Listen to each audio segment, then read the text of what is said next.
Welcome back to segment 3 of 4 for our class on January 28th. In this segment, we're going to look at books 13, 14, and 15 of the Odyssey. You did not have to read book 14. There are just a couple of little things that went on in that book that I want to share with you so that you can have the fullness of the experience. So starting in book 13, just to remind you that we are still in Phaeacia with King Alcinous the Generous hosting our hero Odysseus. So Odysseus has just finished his flashback telling about all the adventures that he undertook or endured on his way home before he got stranded on Calypso's island. So remember, they were having a big feast in Odysseus's honor, and now, having finished his tale, Alcinous says, "Oh, give him many, many gifts." Remember that they're supposed to treat strangers very well. So now he's even greater than they thought he was, so they have to give him more gifts. They have a big feast. Of course, our favorite bard, Demodocus, has to perform again because that's Homer embedded in our text.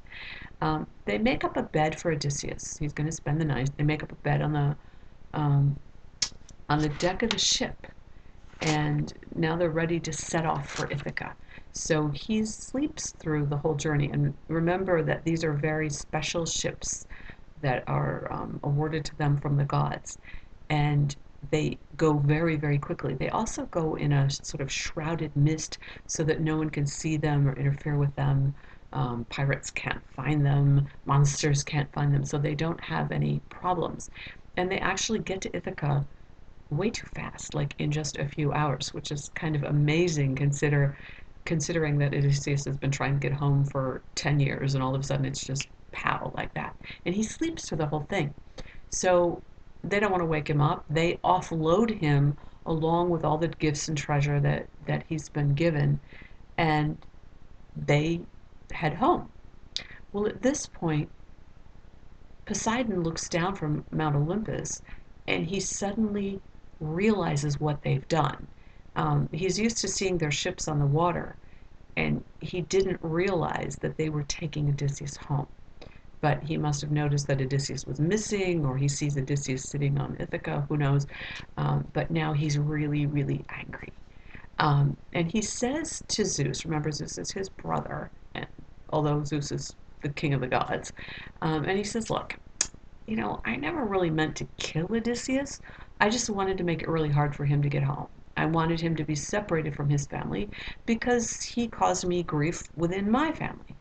So now I'm really hacked off the Phaeacians because they made it too easy for him to get home. He should have had to suffer for the rest of his voyage home. So I want to take revenge on them." And Zeus says, "Knock yourself out. Do whatever you want. Punish him however you think is appropriate." So as their ship approaches their home port, remember the prediction, he turns the ship to stone and it adheres to the bottom of the ocean in the port. And then he piles up rocks around it.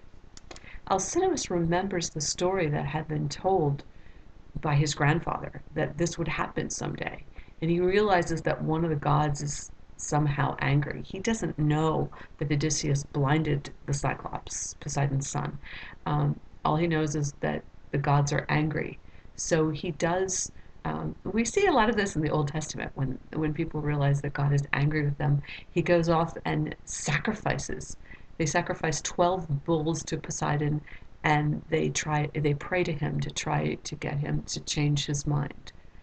We never hear the end of the story. We never hear if Poseidon is appeased, if he changes his mind, if he unblocks the port, if he frees up that ship. We never hear the end. Apparently, Homer doesn't think that's important because it's not Odysseus and his family.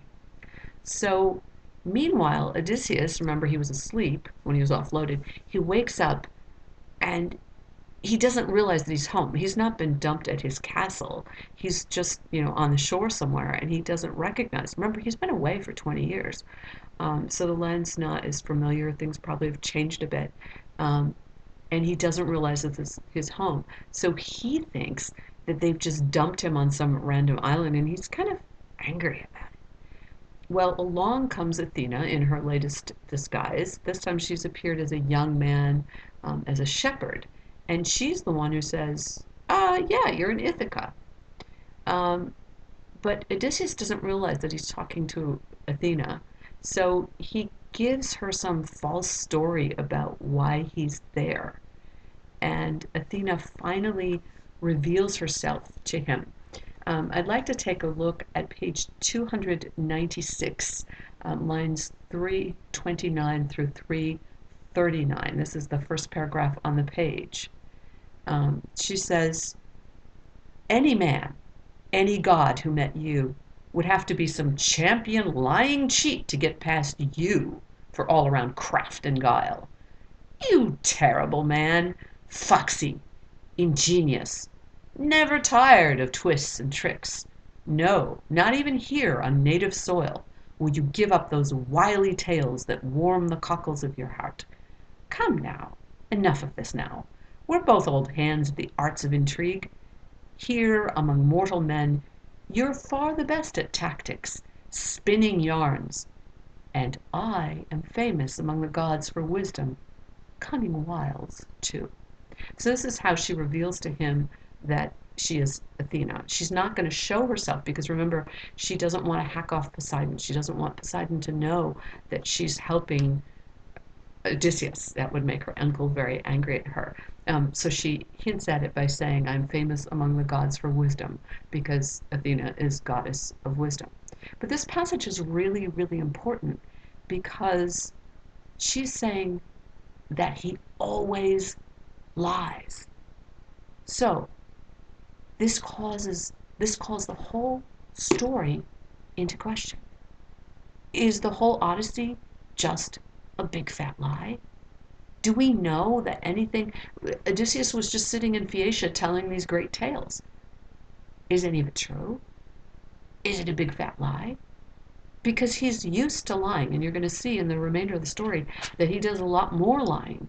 He doesn't tell the truth. He's always making up stories. So how much of this story is real and how much is him just making it up? So let's stop for a moment as crime scene investigators and think about what we really know. What can we cross-check from others? We know from Penelope that Odysseus has indeed been gone for almost 20 years. He's been at the War of Troy, and she's been waiting for him an additional 20 years. So we can confirm that he's been out there doing something.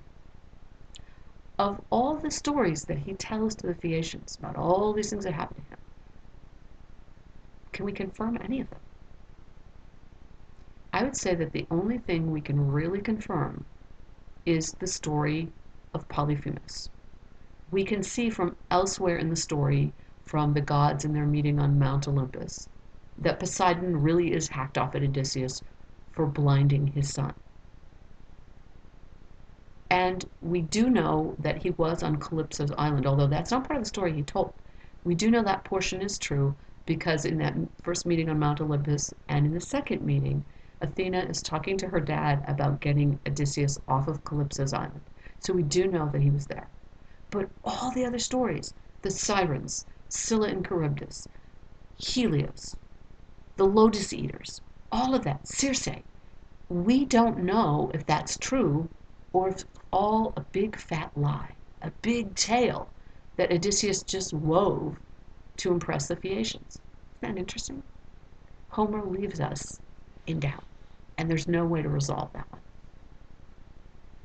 So anyway, while Athena is gabbing in her disguise as the shepherd, she informs Odysseus, now this is the first time he's heard it, that there are suitors who want to marry his wife, who are wrecking his palace, torturing Penelope, and she says, this has been going on for 3 years, Odysseus.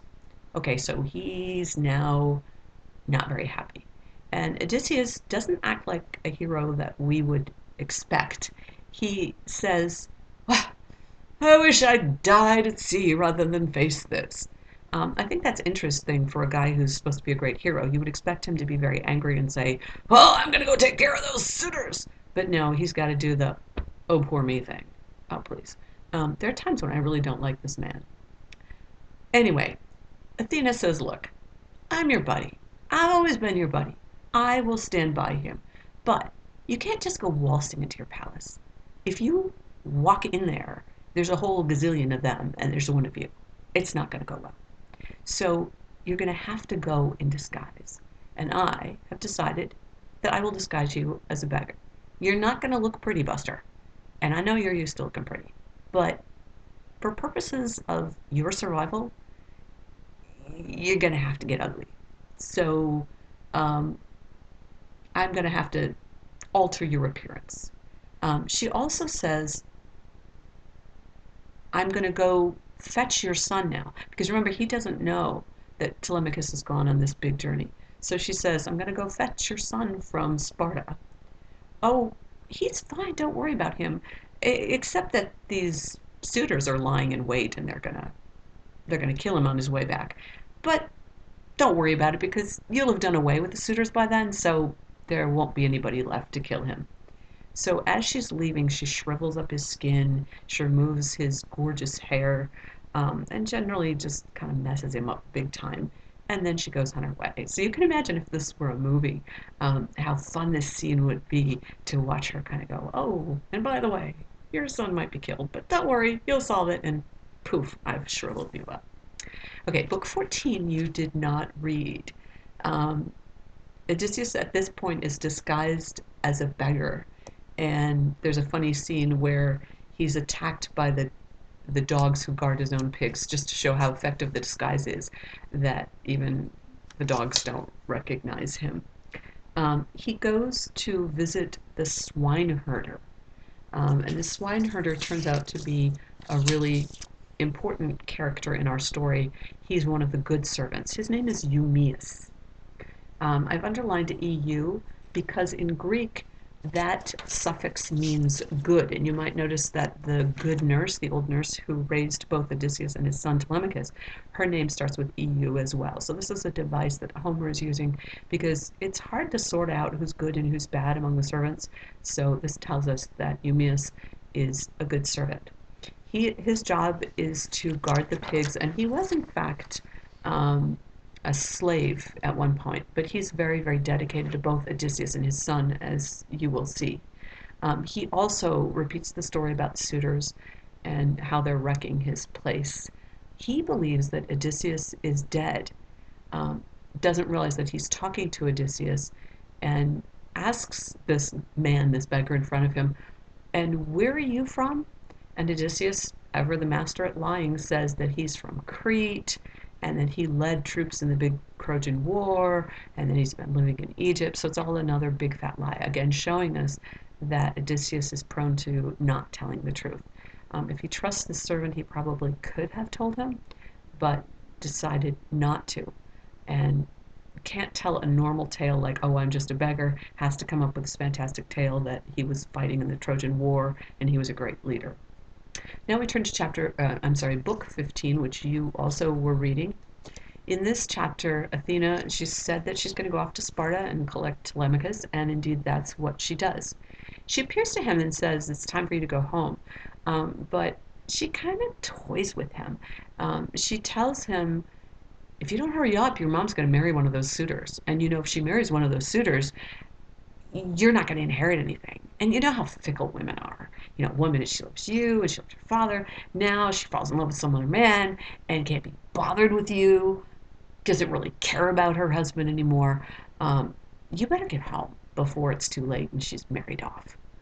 And when you think about it, there's no really good reason for Athena to say that. As you're going to see, Telemachus is going to need to help his mom at this point. So turning him against his mom doesn't really make sense. Again, it shows us that the gods sometimes just want to have fun. She's not mocking Telemachus and making fun of him, but she is kind of playing with him the way um, children sometimes play with a pet in a way that's not very nice. Anyway, she tells him it's time for you to sail home, turn over all your goods to whatever servant you trust the most, and wait for the gods to tell you whom you should marry. So again, this shows us that Telemachus is coming of age. It's getting to be time for him to start his own life. And oh, by the way, she said, the suitors are lying in ambush. They're waiting to kill you on your way home. So steer clear of those Channel Islands. She also sends him to the same herder Eumaeus. You can guess why, right? She wants him to meet up with his father, but she doesn't tell him that his father is there. So she says, I want you to go to the herder and spend the night there, and then send him to tell your mom that you've come back. Don't go directly back to the palace yourself. She's obviously got her little agenda there. Um, so off he goes. Um, Menelaus gives him a bunch of gifts, and he and Nestor are on their way. I want to take a look at page 325. Page 325, lines 216 to 221. 216 to 221, near the bottom of the page. Listen carefully. That was when Telemachus turned to Pisistratus, saying, Son of Nestor, won't you do as I ask? See it through? We're friends for all our days now, so we claim, thanks to our father's friendship. We're the same age as well, and this tour of ours has made us more like brothers. So when you think about it, this is really the whole point of Telemachus' journey, was to network, to make some allies. And the fact that she encouraged them to journey together by chariot while she took the boat over to take care of that for him so he could be freed up from the responsibility of the ship. So the purpose of letting them go overland was precisely this, for them to create a bond so that when their fathers pass and they rise in power, each of them will have an ally. And this is Telemachus' really first ally outside his country, a very important first step for him on his way to adulthood. Um, I didn't have you read the end of that book, so just so you're aware, um, Odysseus is meanwhile with the same swineherder where Telemachus is going to arrive and asks for news of his parents. He learns, as he already knew, that his mother has died of a broken heart waiting for him. And he also learns in more detail that his dad is in really dire straits because he's mourning for his lost son, and that's going to become very significant to us. Meanwhile, Eumaeus tells his own story about betrayal by a house servant and how he was snatched and sold into slavery. So he's actually a slave, but very, very devoted to Odysseus and to his son, as you will see. Um, and that concludes this segment. Please come back for part 4, which is the final part of our virtual class.